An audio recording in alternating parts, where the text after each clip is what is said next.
Senhor Deus, Pai Todo-Poderoso, Criador do céu e da terra. Estamos, Pai, na Tua presença nesta tarde para louvar o Teu nome, engrandecer o Teu nome. O Senhor, Pai, que é único digno de louvor, de adoração, detentor de todo o poder, toda a glória. Estamos aqui, Pai, para crescermos mais na Tua graça, no Teu conhecimento, em louvor a Ti. Para nós seguirmos um caminho pautado na Tua Palavra, para seguirmos uma vida de maneira espiritual, guiada pelo Teu Espírito, não por vãs tradições, não por misticismo, mas tudo pela Tua Palavra, que é a verdadeira Palavra. Nos instrua, Pai, na Tua verdade, que a Tua Palavra é verdade. Instrua, Pai, no Teu caminho, que Jesus é o caminho, Jesus é a verdade, Jesus é a vida. Instrua-nos, Pai, para que nós possamos viver um evangelho genuíno, viver uma vida fundamentada, como diz as Escrituras, na doutrina que foi deixada por Ti e passada pelos apóstolos, na comunhão, no partir do pão e nas orações, tendo temor em Ti. Nos mostre e nos revele a Tua Palavra, que este estudo venha a ser para a glória do Teu nome. Que o servo que aqui vos fala, que é mero pó, venha ser usado por Ti, por intermédio do Teu Espírito. Abre os nossos ouvidos, tira as escamas dos nossos olhos, para ouvir a Tua Palavra. É isso que eu te peço, Pai. Te agradeço, no nome de Jesus. Amém.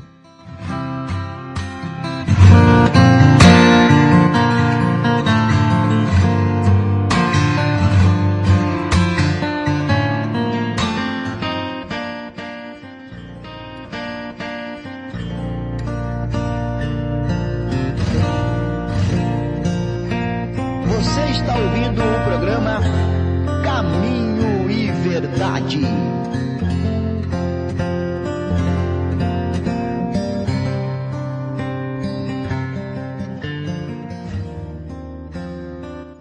Amém, irmãos? Pois bem, vamos iniciar então o nosso estudo de hoje para a glória de Deus, né? Então, sem demora, gostaria de convidar os irmãos para abrirem as vossas Bíblias do Evangelho de Jesus, conforme Mateus, capítulo 12. E hoje nós daremos continuidade ao estudo anterior.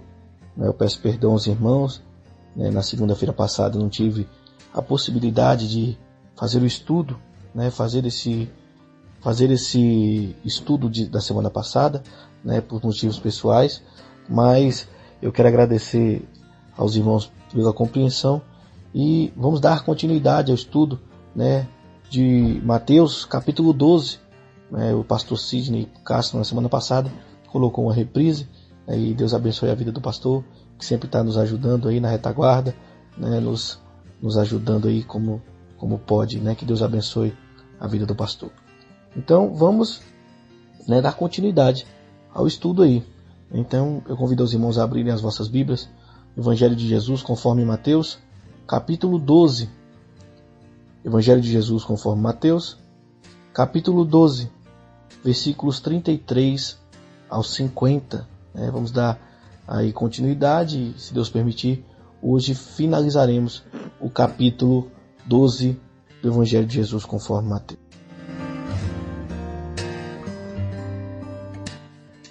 Evangelho de Jesus conforme Mateus, capítulo 12, versículos do 33 aos 50. A versão que eu utilizo, como eu sempre aviso aos irmãos, é a versão King James 1611, uma versão mais tradicional, uma versão mais complicada de ser interpretada, se assim, na realidade de ser entendida, se assim pode dizer, que tem uma linguagem mais formal, ela tem uma linguagem quase que literal, traduzida literalmente para o texto grego aqui, no caso, E é isso aí, irmãos. Então, mas isso é independente, O irmão pode estar aí com qualquer versão, nova tradução da linguagem de hoje, nova versão internacional, Almeida Revista Atualizada, Almeida Revista Corrigida, qualquer uma, Que Deus, o importante aqui é o contexto, nós temos que lembrar sempre disso, amém? É o que Deus disse pelo Teu Espírito Santo, instruindo as pessoas que escreveram, visto que a palavra de Deus ela é verdade, ela é inspirada. Então, Vamos ler aí, Evangelho de Jesus conforme Mateus, capítulo 12, versículos do 33 ao 50, a minha diz assim: Ou fazei a árvore boa e o seu fruto bom, ou fazei a árvore má e o seu fruto mau, porque a árvore é conhecida pelo seu fruto. Ó geração de víboras, como podeis vós dizer coisas boas, sendo maus? Pois do que há em abundância no coração, disso fala a boca. O homem bom traz boas coisas do bom tesouro do seu coração, e o homem mau do mau tesouro traz coisas más. Mas eu vos digo que toda a palavra ociosa que os homens disserem, hão de dar conta no dia do juízo. Porque por tuas palavras serás justificado, e por tuas palavras serás condenado. Então responderam alguns dos escribas e fariseus, dizendo: Mestre, nós queremos ver um sinal de ti. Mas Jesus respondeu-lhes e disse: Uma geração má e adúltera procura um sinal. Não se lhe dará outro sinal, senão o sinal do profeta Jonas. Pois como Jonas esteve 3 dias e 3 noites no ventre da baleia, assim estará o Filho do Homem 3 dias e 3 noites no coração da terra. Os homens de Nínive se levantarão no juízo com esta geração e a condenarão, porque se arrependeram com a pregação de Jonas. E aqui está um que é maior do que Jonas. A rainha do sul se levantará no dia do juízo com esta geração e a condenará, porque veio dos confins da terra para ouvir a sabedoria de Salomão. E eis aqui um que é maior do que Salomão. Quando o espírito imundo sai de um homem e anda por lugares áridos buscando repouso e não encontra, então ele diz: Eu voltarei para a minha casa de onde eu saí. E voltando encontra vazia, varrida e adornada. Então ele vai e leva consigo outros 7 espíritos piores do que ele. E eles entrando habitam ali. E o último estado desse homem vem a ser pior do que o primeiro. Assim também há de acontecer com essa geração perversa. Enquanto ele falava à multidão, eis que a sua mãe e seus irmãos estavam lá fora, desejando falar com ele. Então alguém lhe disse: Eis que tua mãe e teus irmãos estão lá fora, desejando falar contigo. Mas ele respondeu e disse ao que lhe falara: Quem é a minha mãe? Quem são os meus irmãos? E ele, estendendo a sua mão em direção aos discípulos, disse: Eis aqui a minha mãe e os meus irmãos. Porque qualquer que fizer a vontade de meu Pai, que está no céu, este é meu irmão, minha irmã e minha mãe. Amém, irmãos? Glória a Deus, né, por essa palavra maravilhosa. Deus é maravilhoso, meus irmãos, e sempre tem se revelado através da sua palavra para conosco, né? E isso é muito gratificante, isso é muito prazeroso, né? E vamos então iniciar o nosso estudo de hoje. Os irmãos perceberam que o estudo, o texto hoje, ele começa ou mostra a árvore boa, o fruto bom, ou a má, fruto má, né? Nós sabemos aí que isso é uma continuação, né, irmãos? Nós paramos no estudo passado no versículo 32, né? Visto que nós já fizemos aproximadamente 4 estudos, se eu não me engano, no capítulo 12, onde ali no início do capítulo 12, vem Cristo e seus discípulos enfrentando, né, ali acusações sórdidas e terríveis dos fariseus, dos escribas, dos herodianos, primeiramente quanto ao alimento que pegaram, depois quanto a Cristo curar no sábado, né? Depois quanto a Cristo, né, ajudar um homem com a mão ressequida, e o último estudo nós vimos sobre Cristo falando a respeito de um homem que estava possesso por um espírito imundo, né? Um homem que foi liberto por Cristo, por esse espírito imundo, e os fariseus o acusaram de fazer isto por Beelzebul, ou por espírito maligno, ou pelos poderes do maligno. E o capítulo E o versículo, 32, ele vai finalizar justamente disso, falando da blasfêmia contra o Espírito Santo. E nós falamos isso, discorremos sobre esse título, um tema que é muito controverso, muito discutido e muito mistificado também, trazendo muito fardo sobre muitas pessoas. Mas nós estudamos isso. Se o irmão deseja ver esse estudo e não viu, vá lá no YouTube do Ministério Caminho, lá você vai encontrar. Foi o último estudo colocado lá, a respeito do Evangelho de Jesus conforme Mateus. E aí, dito isso, Jesus entra nessa analogia. Então, depois de Jesus falar desse pecado sem perdão, que é a blasfêmia contra o Espírito Santo, ele agora alerta sobre o perigo de hipocrisia, de você falar uma coisa e fazer outra, de você ser uma coisa e querer parecer outra. Aqueles que são piedosos, irmãos, eles precisam demonstrar a sua piedade por sua conduta. Lembre-se disso. A piedade aqui, ela é nada mais, nada menos do que a busca pela palavra de Deus genuína.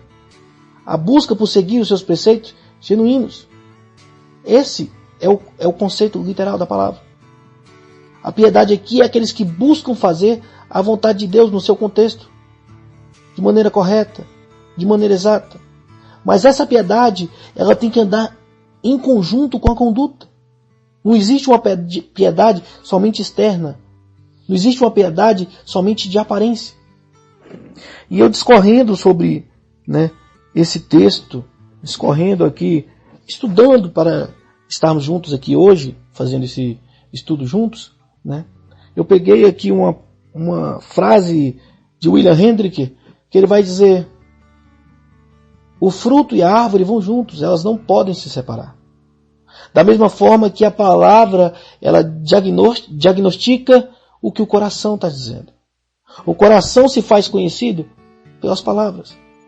E dessa forma, Cristo, com essa bela analogia, e como os irmãos sabem, Cristo, ele sempre falando desta maneira aos seus discípulos, nós temos que lembrar, irmãos, Cristo ele sempre usa as coisas do seu contexto. Na época de Cristo, a grande maioria das pessoas viviam da agricultura. Elas entendiam o que Cristo estava dizendo quando ele fala sobre a árvore e o fruto. Quando ele compara o ser humano com uma árvore, sendo ela boa ou má, gerando frutos bons e maus. Naquele contexto, aquelas palavras foram como flecha.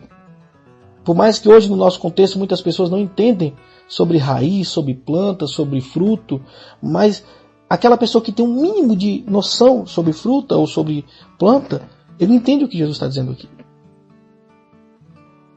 A fruta, ela se faz conhecida, a árvore ela faz se conhecida pela fruta. Jesus agora ele usa essas duas figuras para ilustrar a nossa natureza. A natureza das nossas ações, a natureza das nossas palavras, como um raio-x, como a radiografia. Ele fala que as nossas palavras, a nossa conduta, ela revela o nosso coração. E depois disso ele faz um alerta, E aí nós temos que entrar no texto. Vamos ler de novo o versículo 33. Ou fazei a árvore boa e o seu fruto bom, ou fazei a árvore má e o seu fruto mau, porque a árvore é conhecida pelo seu fruto. Percebe, irmãos? Aqui Jesus ele nos dá a mensagem a respeito da conduta de um ser para com o Evangelho, para com a palavra de Deus, no seu sentido total. Ele não tem meio termo, perceba. Uma árvore ou ela é boa ou ela é má. E se ela é boa ou se ela é má, vem os frutos disso. Por exemplo, se ela é boa, ela produz frutos bons. Se ela é má, ela produz frutos maus.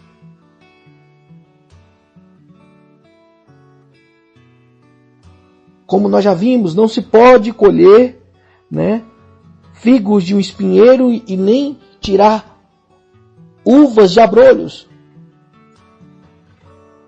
Uma árvore ela sempre vai produzir, irmãos, frutos segundo a sua natureza. Uma laranjeira ela vai produzir laranjas. Uma mangueira ela vai produzir mangas. Uma macieira ela vai produzir maçã. Perceba. A árvore ela produz o fruto. Uma macieira ela não é macieira porque produz maçã. Ela produz maçã porque é macieira. Assim, também são nossas condutas. As palavras, as ações de um homem refletem a natureza de si. É o que Jesus está dizendo aqui. A conduta de um homem, a conduta de um ser humano, é o grande teste do seu caráter. A conduta, irmãos, é aquilo que falarão de nós após a nossa partida. Essa é a nossa conduta. Agora, o nosso caráter, a nossa essência, ela é vista somente por Deus, ela é testemunhada somente por Deus. E o interessante desse texto é isso, que esse aqui que vos fala, esse que fala para os fariseus, para os saduceus, para os escribas, ele conhece tanto o externo quanto o interno. Porque para nós seres humanos é visível a conduta externa. Muitas das vezes a gente vê ou a gente fala de uma pessoa por aquilo que a gente vê dela. Mas o interno, o caráter verdadeiro, a natureza, é Deus que conhece. E aí Jesus vai falar que essas palavras, querendo ou não, ela revela o que está no coração. Perceba o versículo 34. Ó geração de víboras, como podeis vós dizer coisas boas sendo maus? Pois do que há em abundância no coração, disso fala a boca. Versículo 35. O homem bom traz boas coisas do bom tesouro do seu coração, e o homem mau do mau tesouro traz coisas más. Nós temos que lembrar disso, irmãos. Desde o início do estudo, a gente vem falando aqui sobre essas citações de Cristo, sobre metafóricas, sobre fruto, sobre árvore, sobre plantação. E agora Cristo mais uma vez está falando sobre o coração. Nós temos que entender. Nós já dissemos isso aqui, eu vou repetir novamente para quem não viu. Quando Cristo diz o coração, ele diz todo o completo do ser humano. Tanto o pensamento, quanto as atitudes, quanto as ações, quanto a vontade. Quando Cristo fala do coração, ele fala do ser completo do ser humano.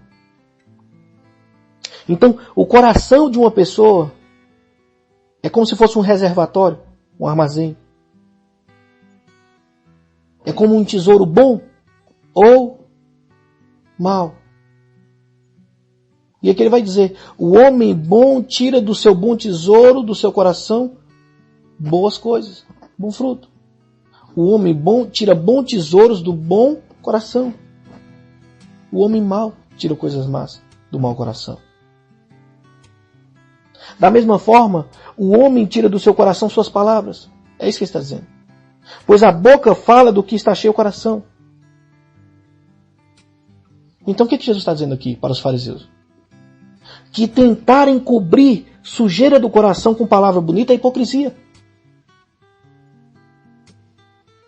Tentar ser uma coisa externamente e dentro ser outra é hipocrisia. Nós vimos Jesus falar isso desde o início, irmãos. João Batista sempre acusando os fariseus, os escribas, os saduceus disso, de víboras, de sepulcro caiado, de hipócritas. Você falar uma coisa bonita com hipocrisia é a mesma coisa de você tentar encontrar virtude em treva. Encontrar salvação na iniquidade. Então perceba, a conversa de um homem, a conversa de um ser humano, ele revela o estado do seu coração. As nossas palavras, elas trazem a visibilidade, irmãos, a luz. O que mais profundo tem nos nossos corações. E se o coração é bom, o que é bom excede e vaza de bom. Agora, se o conteúdo do seu interior é ruim, o que vaza também, irmãos, é ruim. É o que Jesus está dizendo aqui. E aqui ele está dizendo para os fariseus, para eles terem uma noção de que aquele que fala para eles naquele momento conhece tanto o externo quanto o interno. Perceba, Jesus está dizendo isso aqui porque aquelas pessoas ali em volta tinham os fariseus como os santos daquela época. Vestiam como santos. Andavam piedosamente como santos. A aparência eram de santos. E aqui o santo que eu falo é aqueles que buscam a santificação. Nós sabemos que aqui o contexto grego de perfeição com ausência de problemas. Não. Aqui é aquele que busca verdadeiramente a piedade. Eles tinham esses fariseus como isso. Como os santos da época. Mas Jesus sabia a intenção no coração daqueles homens. Jesus sabia de onde vinham aquelas palavras que por fora eram lindas e soavam bonito e verdadeiras, mas dentro eram terríveis, tenebrosas. A hipocrisia.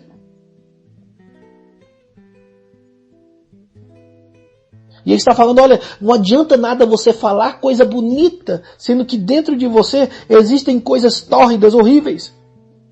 Porque isso não engana a Deus. Pode passar despercebido pelo homem, porque o homem só vê o exterior do copo. Mas Cristo, o próprio Deus, o Espírito Santo, ele enxerga o externo e o interno. Irmãos, isso nós podemos trazer para os nossos dias de hoje. O mundo tem vivido embaixo de uma hipocrisia terrível. Muitos lobos vestidos em pele de cordeiro. Como a palavra de Deus já dizia. Tentando, se possível, desvencilhar aqueles que são escolhidos de Deus das mãos de Deus. Mas graças a Deus que não conseguirão. Porque aqueles que estão na mão de Deus ninguém consegue arrebatar. Mas nós temos que entender, irmãos, que palavras bonitas, que atitudes bonitas podem ser hipocrisia. O que mostra realmente o caráter e a conduta de um homem é a maneira de se portar, de se viver continuamente. É de ele falar aquilo que ele vive. É de ele fazer aquilo que ele prega. É de ele viver a vida que ele realmente diz que vive. E mesmo assim nós poderemos ser enganados. Porque o juízo está na mão de Deus. Perceba, o versículo 36 e 37 vai dizer. Porque o 35 vai falar, o homem bom traz coisas boas do bom tesouro do coração. Mas os homens mal traz coisas más do mau tesouro. Aí vai dizer o versículo 36. Mas eu vos digo, que toda a palavra ociosa que um homem disser, hão de dar de conta no dia do juízo. Porque pelas palavras serão justificados. E pelas palavras serão condenados. Olha o que Jesus está dizendo. Nós sabemos que a justificação para a salvação vem por Cristo. Mas é justamente isso que Jesus está dizendo. Aqueles que são nova criatura em Cristo, eles têm um tesouro bom no coração. Então aquilo que eles fazem é bom não pelo mérito, mas por Jesus. Pela ação divina da justiça de Cristo imputado em nós. É Cristo que imputa a bondade em nosso coração e por isso nós somos bons. Porque Paulo vai dizer que não há um justo sequer. Não há alguém que faça o bem por si só. Mas Jesus estando ali, ele imputa em nós uma bondade e uma justiça que vem do coração de Deus. E o homem bom traz coisas boas do seu coração bom. Porque está em Cristo. Mas aqueles que estão fora de Cristo não têm capacidade de fazer coisas boas. Por mais que a visibilidade daquilo nos aparente bom. Nós temos que lembrar, irmãos, a moralidade de Deus não é a nossa moralidade. O que para mim é mal e bom, para Deus não é. A nossa mente é finita. A nossa moralidade vem de um atributo de Deus da moralidade. É uma ínfima parcela do que Deus entende. Então muitas das coisas que ao mundo se parece bom, ao mundo se parece legal, a Deus não parece. Porque bom para Deus é somente as obras que são dadas por Ele. Que são preparadas para a glória do nome dEle, por Ele. Lembre-se, irmãos, Deus está no controle da história. É Deus que tem o poder, o controle da história. É Ele quem criou desde os primórdios. Antemão, como diz a palavra. O plano é dele. Ele não tem um plano B. Deus, ele só tem um plano, e esse plano é feito, é estabelecido, como ele diz. A minha vontade é feita. Aquilo. E por isso as nossas palavras testemunharão contra nós no tribunal de Deus. Como assim? Porque no dia do juízo, as palavras ditas frivolamente, as palavras ditas anatemamente, se levantarão contra nós. Essas palavras serão testemunhas de acusação. Agora, as palavras que vêm do Espírito de Deus, as palavras que vêm do coração de Deus, as palavras que são imputadas em nós como justiça em Cristo, essas sim serão como defesa. Então existe aqui, irmãos, duas vertentes. Ou justifica ou condena.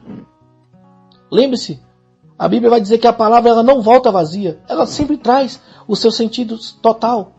Ou ela vai para a justificação, ou ela vai para a condenação. Ela não volta vazia.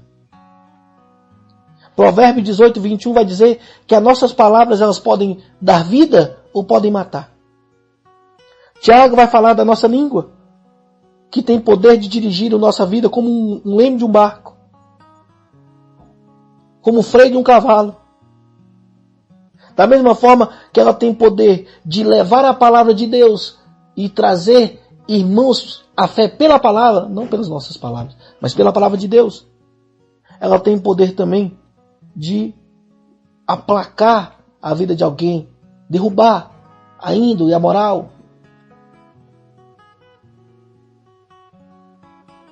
Então, irmãos, nós precisamos usar nossas palavras para abençoar, não para maldizer. Nós precisamos usar a nossa vida, as nossas palavras, para edificar. Para edificar a vida das pessoas. E não para espalhar o mal. Não para denegrir. Nós temos que lembrar disso, irmãos.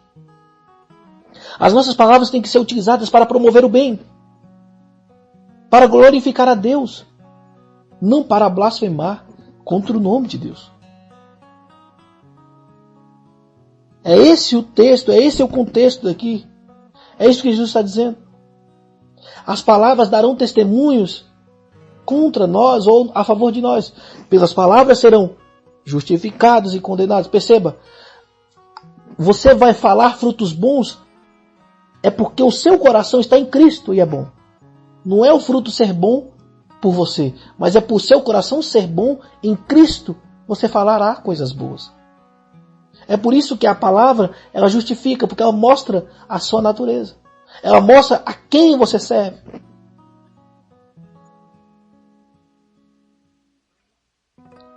E aí o versículo 38 vai dizer: então responderam alguns dos escribas e dos fariseus, dizendo: mestre, nós queremos ver um sinal de ti. Né? Aqui, irmãos, é como se fosse uma forma de, como eu posso dizer aqui, de ironia. Eles estão chamando Jesus de mestre aqui de uma maneira falsa. Porque eles não criam em Jesus. Porque eles estavam ao todo o tempo tentando incriminar Jesus. Nós vimos no texto, nos estudos anteriores, que eles já estavam tentando tramar, matar Jesus. Aqui é uma hipocrisia, aqui é uma palavra aqui, como eu posso dizer, uma ironia.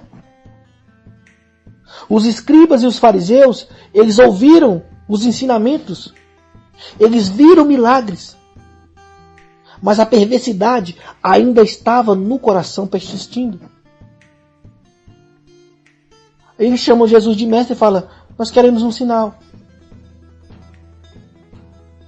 Perceba, eles mesmo vendo ensinamentos, milagres, eles desejam provas.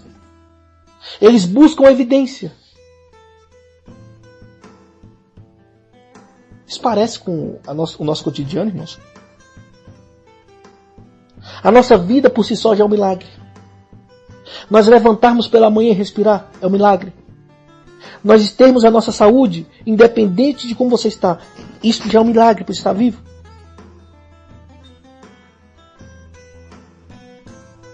Aqui os fariseus, eles vendo os milagres, vendo os sinais, eles não desejavam provas, evidências, como muitos hoje. Vivem a par de misticismo, de maravilhas e de sinais. Eles procuram a bênção de Deus e não o Deus da bênção. Eles procuram o que Deus pode dar, e não quem Deus é. E esses fariseus, como muitos hoje, eles não estavam vendo, não era por falta de luz não, irmãos. Lembre-se, Jesus é a estrela da manhã. Ele é a luz do mundo.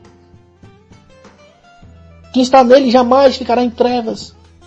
Então não era por falta de luz que esses homens estavam buscando evidências.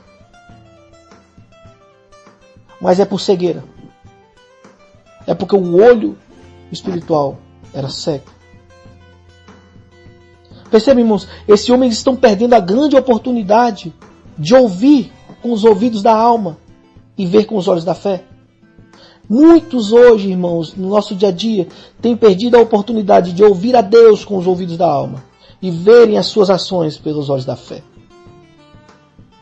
Lembre-se, irmãos, a Bíblia vai dizer que hoje o justo vive pela fé.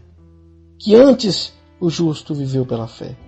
Que a nossa vida é viver pela fé.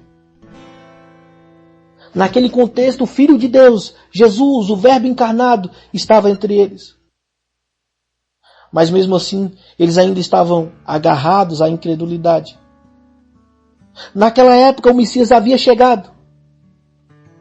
O Filho de Deus estava entre eles. Aquele que é o Verbo, aquele que é Deus. Mas mesmo assim, eles não queriam sinais. A lei e os profetas, todo o Velho Testamento apontando para Jesus. Aquele que estava entre eles, o Emanuel, Deus conosco, libertando os oprimidos do diabo, curando, milagres e prodígios. Aquele a quem João vai dizer, eis o Cordeiro de Deus que tira o pecado do mundo. Lá no João capítulo 1, versículo 29. Mas o mesmo apóstolo, o apóstolo João, que narra, né, essa passagem de João Batista, né, o João Batista, aqui é o Batista, vai dizer, eis o Cordeiro de Deus que tira o pecado do mundo. Isso está lá no Evangelho de João, que é o apóstolo, capítulo 1, versículo 29. O apóstolo João vai narrar que esse, que é o Cordeiro de Deus, os seus não receberam.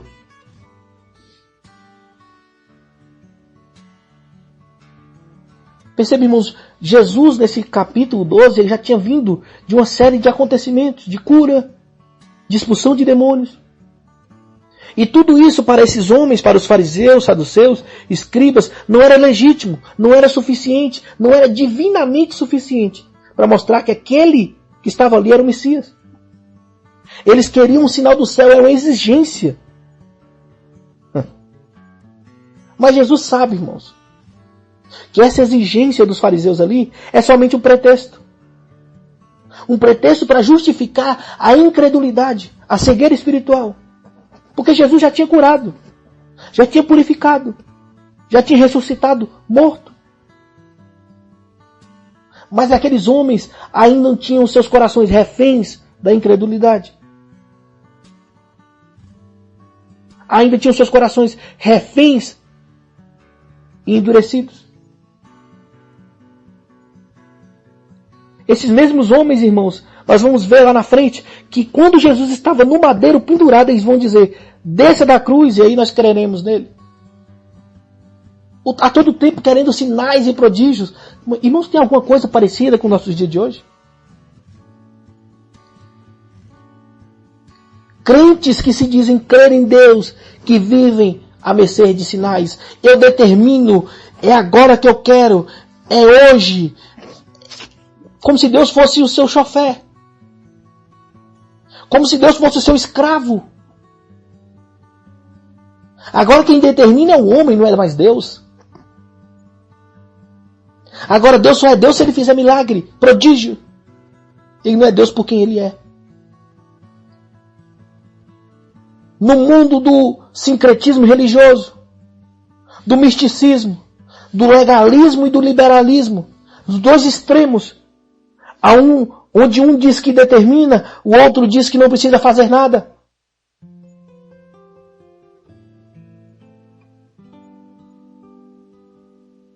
Isso, irmãos, é só uma prerrogativa para justificar a incredulidade verdadeira.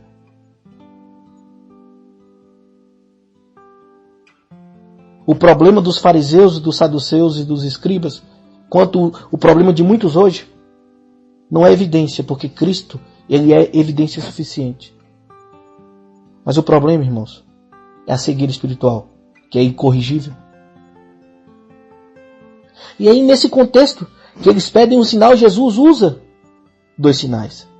Ele vai mostrar aqui ilustrações sobre a cegueira dos fariseus e dos escribas. Ele fala, olha, vocês, raça adúltera, não é? Como é que ele fala aqui? Uma geração má e adúltera, versículo 39. Procura um sinal. Não lhe se dará outro sinal, senão do profeta Jonas. Perceba. Ele está falando aqui, os escribas chamaram ele de mestre. Mas ele sabe que aquilo é mentiroso. Que aquilo é mau, aquilo é adúltero. Aqui o adúltero no sentido de adultério espiritual. Adultério de eles não ter compromisso com Deus. De eles serem aqueles que eram para ser o detentor de mostrar a palavra, de explicar a palavra. Mas eles eram adúlteros, porque falavam uma coisa e viviam outra. Jesus sabe que aquilo que eles estão usando é um mero capricho para tentar justificar sua incredulidade. Mas eles estavam cegos. E Jesus fala, eu não vou dar sinal algum. O sinal que eu vou dar é do profeta Jonas. Esse é o primeiro. Ele vai dizer, pois quando Jonas esteve 3 dias e 3 noites, como Jonas teve 3 dias e 3 noites no ventre da baleia, assim estará o Filho do Homem, 3 dias e 3 noites no coração da terra. Os homens de Nínive se levantarão no juízo com esta geração e a condenarão, porque se arrependeram com a pregação de Jonas. E eis que está aqui um que é maior do que Jonas. Jesus aqui, irmãos, lindamente ele nos mostra aqui, né, a primeira citação de Jesus sobre a sua morte, sepultamento e ressurreição. Ele confronta os fariseus com isso. Os fariseus, os escribas, pediram um sinal a Jesus. E quando eles fazem esse pedido de sinal, eles fazem esse pedido de sinal de forma respeitosa, mas exteriormente, nós vimos. Isso não passava de mera aparência. Os homens aqui odiavam Jesus. Eles queriam essa prova incontestável para ver se de fato ele era o Messias, mesmo depois de tantas evidências e provas. Olha o que eles queriam. Eles queriam algo emocionante, algo excitante, sensacional, sinal do céu. E aí Jesus vem dar o sinal de Jonas. Que é o quê? Representa a sua morte, sepultamento e ressurreição. Perceba, irmãos. É a morte e a ressurreição de Jesus que prova incontestavelmente que ele é o Messias, que ele é o Filho de Deus. Lá em Romanos 1,4 vai dizer isso. Pedro, na sua pregação, após ali Pentecostes, em Atos 2, 22 ao 36, ele vai pregar a Israel justamente isso, o quê? A morte e a ressurreição de Cristo. O testemunho de toda a igreja primitiva, na sua atuação, na seu desenvolvimento ali, no livro de Atos, no capítulo 1, no capítulo 3, no capítulo 5, no capítulo 13 e em outros textos. O testemunho da igreja primitiva girava em torno da ressurreição de Cristo. Sem ressurreição não existe cristianismo. Muitos fizeram muitas coisas que aparentemente eram boas, mas nenhum veio contar a história depois.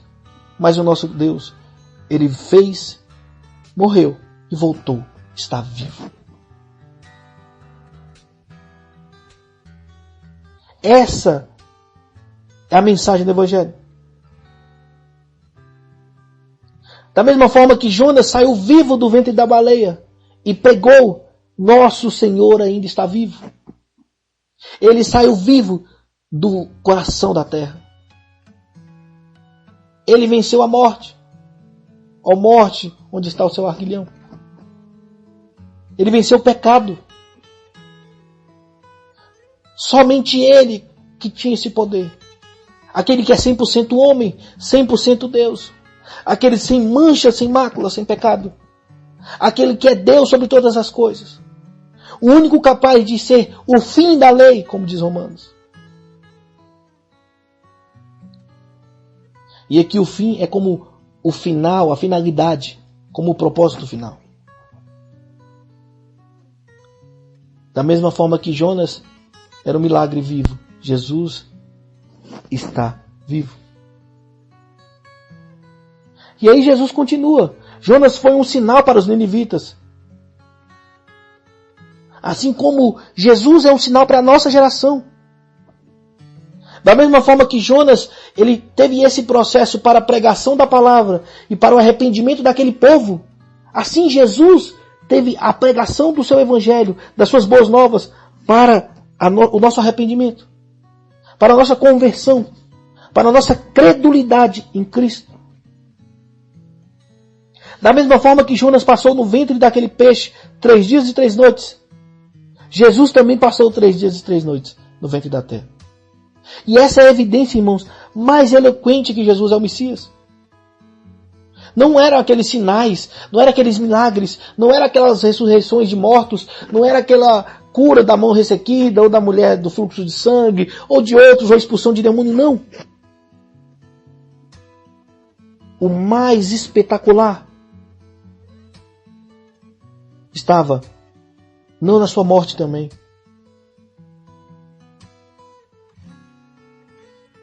no seu sepultamento, mas ali na sua ressurreição. E o versículo 41 vai dizer que os ninivitas se levantarão para condenar aquela geração. Olha o que Jesus está dizendo para os fariseus, para os saduceus, para os escribas. Os ninivitas, irmãos, são gentios. São pessoas assírias. A Síria, não é a Síria de hoje, é a Assíria. Não é? Nínive era a capital da Assíria. Superpopulosa, um povo pagão, gentil. E aquele povo se voltou a Deus pela palavra de Deus.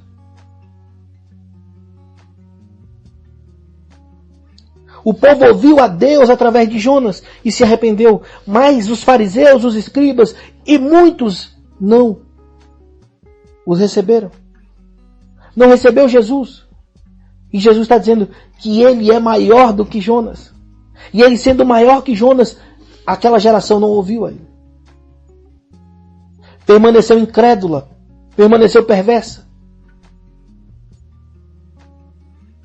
Pessoas que viviam num contexto totalmente contrário ao contexto do Deus único, foram iluminadas pela palavra. Mas aqueles ali não eram iluminados. Eram cegos. Negavam-se a obedecer à luz, mas queriam sim ir ao mundo em suas trevas. E sem usar também somente o sinal de Jonas, ele usa também o sinal de Salomão. Está aqui, versículo 42. A rainha do sul se levantará no dia do juízo com esta geração e a condenará, porque veio dos confins da terra para ouvir a sabedoria de Salomão. E eis que aqui está um que é maior do que Salomão.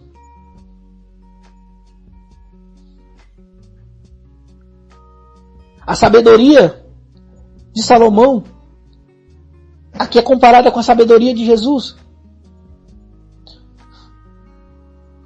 As obras aqui do profeta, a sabedoria de um rei não é o foco aqui. O foco aqui é as obras de um rei todo-poderoso que é Deus, e a sabedoria de um rei todo-poderoso que é o próprio Deus Jesus. A rainha do sul, ou outros conhecem como a rainha de Sabá, a mesma coisa. Da mesma forma que os ninivitas se levantarão com esta geração, Jesus falando aos fariseus, e condenará, a rainha também fará. Percebe, irmãos? Outra gentil, outra que estava aquém da cultura judaica. Esta fez uma longa viagem, veio dos confins da terra. Está lá em 1 Reis capítulo 10. E Jesus dizendo, eu sou maior que Salomão. E a rainha de Sabá veio e creu na palavra de Salomão. E vocês não creem na minha. Mesmo Jesus estando entre eles, com a sabedoria do céu, do próprio Deus, Ele é a própria sabedoria. Aqueles que estavam cegos espiritualmente não ouviram. Irmãos, olha que lindo. Esse texto ele vai abranger aqui os gentios, na verdade. As duas figuras aqui são ditas por Jesus, os ninivitas e a rainha de Sabá eram gentios. Os gentios ouviram Jonas. A rainha de Sabá ouviu Salomão.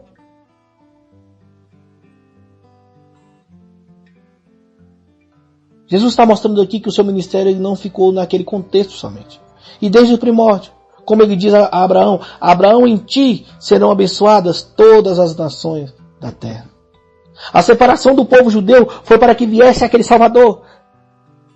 Para que viesse aquele que era o Filho de Deus. E por isso, esses gentios, eles testemunharão contra aqueles judeus. Contra aquela geração de víboras, hipócritas. Contra a geração de muitos hoje, não só judeus como gentios. Hipócritas, que dizem que, como diz o próprio Senhor, que dizem Senhor, Senhor, mas não conhecem a Deus verdadeiramente. É o perigo da hipocrisia, irmãos. E ele com isso, ele cita aqui, irmãos, ele fala uma palavra, né? Ele vai, aqui uns vão dizer da literalidade, outros vão dizer que aqui é uma forma de didática. Mas Jesus aqui no contexto do versículo 43 ao 45, ele vai falar sobre um homem que foi liberto de um espírito imundo.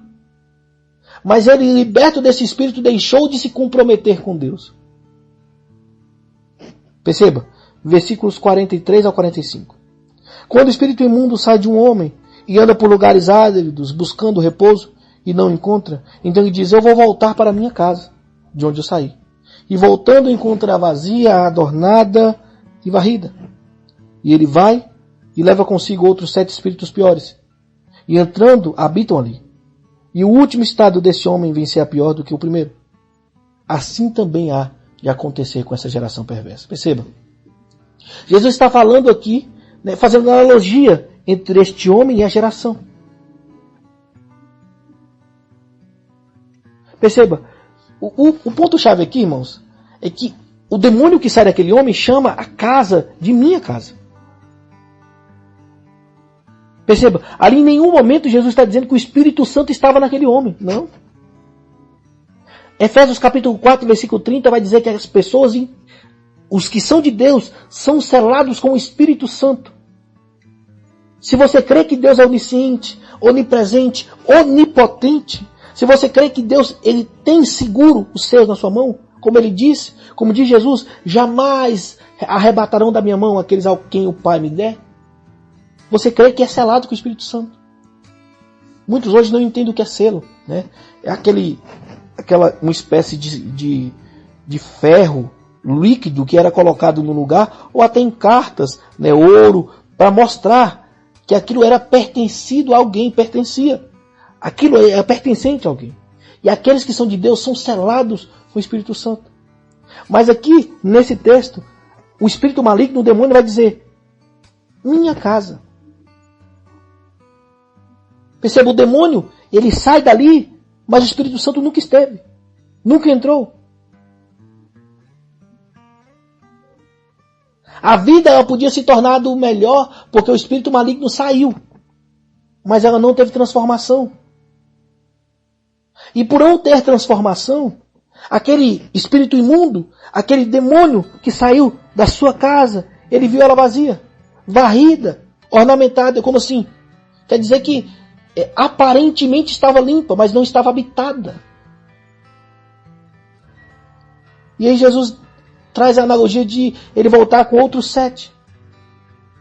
Piores do que ele. E vem habitar naquele homem. Irmãos, aqui é tão sério que o verbo habitar aqui, ele vem da palavra grega, né, que denota habitar permanentemente. Ter como posse.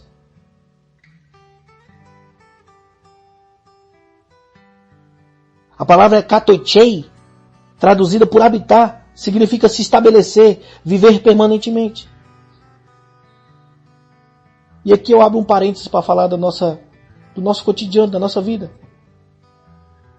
Muitas pessoas pensam que pelo fato de não fazer algumas coisas, por exemplo, não beber, não fumar, não adulterar, não fazer falso juramento, já é uma cristã. Mas eu tenho que te dizer uma coisa, irmãos. 1 milhão de negativas não produz sequer um positivo. Nós estamos falando aqui de matemática. Se você vai somando negativas, não dá nada positivo. O que eu estou querendo dizer aqui? Uma pessoa com a mente vazia,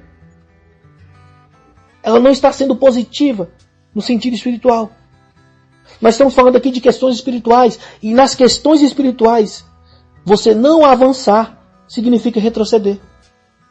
Você não fazer a vontade de Deus significa você voltar. Não existe meio termo. Não existe mediano. Não existe morno. Não existe inerte. Ou você é, ou você não é. Quem com Cristo não junta, espalha. Nas questões espirituais, mais uma vez eu vou repetir. Não avançar é a mesma coisa que retroceder. E aí, nos versículos 46 ao 50, Jesus vai nos mostrar que a prática da palavra de Deus, ao que se diz respeito anteriormente, está falando daqueles que não praticam, que vivem hipocritamente, que vivem em heresia, hipocrisia, que vivem com exterior para as pessoas, para o mundo, limpo, bonito, aparentemente bonito, mas interno, Cristo conhece. Agora ele vai falar daqueles que realmente praticam, que são boas árvores e dão bom fruto, do privilégio, que é o maior de todos os privilégios. Né? Versículos 46 ao 50. Enquanto ele falava à multidão, eis que a sua mãe e os seus irmãos estavam lá fora, desejando falar com ele. Então alguém lhe disse, eis que a tua mãe e os teus irmãos estão lá fora desejando falar contigo. Mas ele respondeu ao que lhe falava, quem é minha mãe? Quem são os meus irmãos? E ele, estendendo a sua mão em direção aos seus discípulos, disse, eis aqui a minha mãe e os meus irmãos, porque qualquer que fizer a vontade de meu Pai que está no céu, este é a minha mãe e este é os meus irmãos. Mateus conclui aqui essa temática sobre a importância de praticar a palavra de Deus, trazendo à luz um episódio com a família de Jesus, com a família de sangue de Jesus, perceba.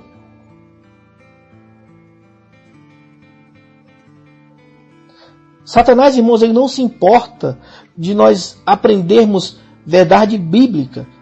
Se a gente não viver de acordo com essa verdade, não adianta nada. Lembre-se, irmãos, quando Satanás tenta a Cristo, ele tenta qual a palavra? Ele conhece, mas não vive. Ele treme, mas não teme, não obedece.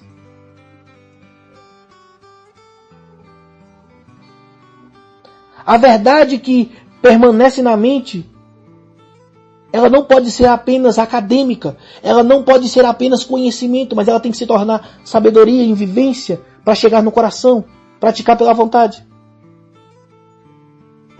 Aqui nesse texto, irmãos, se a gente olhar à luz do texto paralelo, que está em Marcos capítulo 3,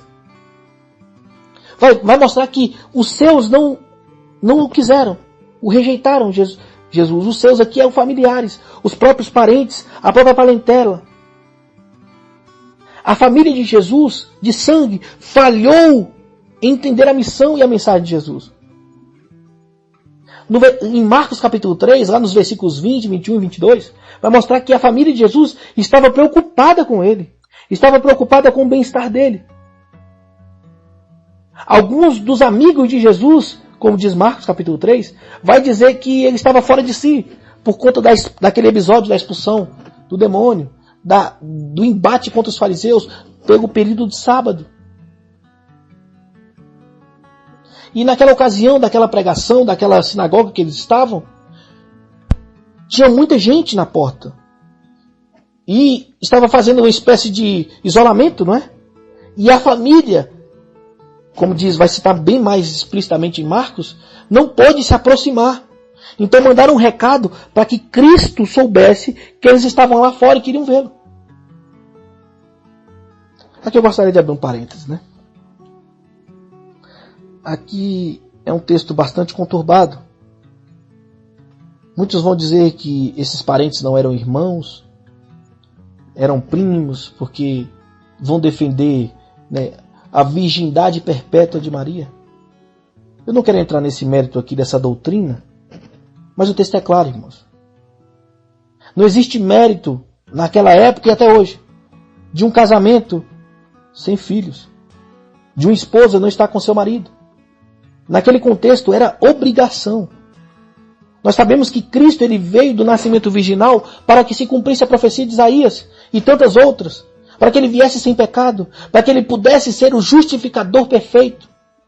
Esse sim veio até que, depois de, como diz lá no capítulo 1 de Mateus, até que Jesus nascesse, Maria permaneceu virgem. Mas depois ela cumpriu os seus deveres como esposa, e nada mais do que louvável do que isso, irmãos. Ela era esposa de José. Eles eram casados.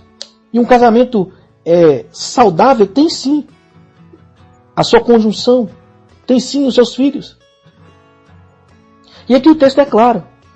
Maria e os seus irmãos, a mãe de Jesus e os irmãos deles estavam lá fora preocupados com Jesus. Os amigos de Jesus disseram: olha, ele está doido, ele está fora de si. E eles estavam preocupados lá fora. A multidão estava isolando, não deixando eles entrar. E eles falaram: olha, avise a Jesus que nós estamos aqui fora, nós queremos falar com ele. E nesse momento, irmãos, Jesus aproveita esse ensejo para concluir o ensino sobre o seu reino. Para concluir sobre a supremacia daqueles que vivem debaixo da palavra. Daqueles que vivem produzindo bons frutos porque tem um coração bom de acordo com a palavra. E ele faz um questionamento: quem é minha mãe? Quem é meus irmãos? Estendendo as suas mãos para os discípulos e fala: eis a minha mãe, eis meus irmãos, porque qualquer que fizer a vontade de meu Pai está no céu. Este é meu irmão, minha irmã e minha mãe. Eu quero que os irmãos entendam que com essa afirmativa de Jesus, ele não está desmerecendo a sua família. Ele não está desmerecendo a sua família de sangue. Não. Ele está mostrando aqui, ele está enaltecendo o privilégio que é de praticar a palavra de Deus. Mais importante, irmãos, do que ter feito parte da família de sangue de Jesus, é você fazer parte hoje da família espiritual, ser membro do corpo de Cristo pela palavra. Os familiares espirituais estão mais próximos que os parentes de sangue. Charles Haddon Spurgeon vai dizer que todos os crentes em Jesus fazem parte da família real, são feitos príncipes, herdeiros com Cristo. E aqui, irmãos, eu quero mais uma vez falar: Jesus, ele não está repudiando a sua família. Lembre-se, ele pensou na sua mãe até quando estava pendurado no madeiro, deixando-a para que João pudesse, tomar de conta dela naquele momento.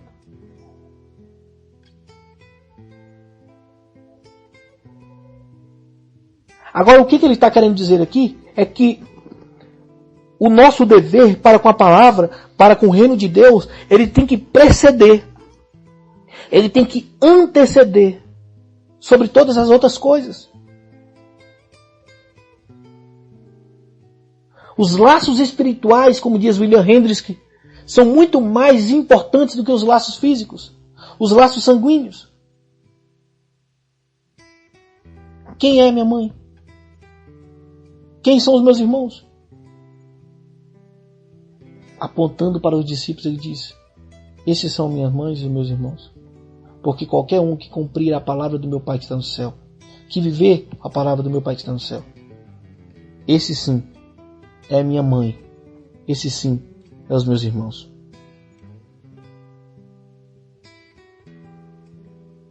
Será que você tem vivido de acordo com a palavra de Deus? Será que você tem feito a vontade do Pai? Será que ao invés de você só ouvir e não praticar, mas você tem ouvido, praticado e falado? Será que você tem sido hipócrita ou você tem sido verdadeiro? Será que a justificação de Cristo imputada, ela está no seu coração? Será que o Espírito Santo ele tem habitado o seu coração com selo do próprio Deus? Ou o seu coração é uma casa vazia? A melhor prova de que você é servo de Deus é viver como um servo de Deus. A melhor prova de que você é filho de Deus é se portar como um filho de Deus. A melhor prova de mostrar que você é um cristão é ser reflexo de Cristo. Nas suas palavras, nas suas atitudes, nos seus pensamentos. Sei, irmãos, que somos falhos e pecadores. A nossa carne milita contra o nosso espírito todos os dias. Mas aqueles que estão em Cristo, aqueles que conhecem verdadeiramente Jesus, pelo poder do Espírito Santo e pela palavra de Deus, eles têm força para militar contra a carne. E vão perseverar, a trancos e barrancos, porque ainda estamos nesse corpo corruptível, mas com a grande promessa de que seremos glorificados, estaremos com Cristo. Nós fazemos parte da família do Senhor. E aqueles que fazem parte dos irmãos da família, com laços espirituais, eles se portam da maneira correta. Amém? Que Deus abençoe a todos. Gostaria de convidar os irmãos para orarem e logo após nós estaremos ouvindo o hino para a glória de Deus. Deus abençoe a todos os irmãos. Deus abençoe aqueles que estão ouvindo ao vivo, aqueles que ouvirão posteriormente na rádio, né, na reprise ou no YouTube do Ministério Caminho. Deus abençoe sua vida. Eu quero agradecer aos irmãos, né, aqui em Brasília, o pessoal da Sólida Vidros, o pessoal da Massa Vidro, nosso irmão Herá.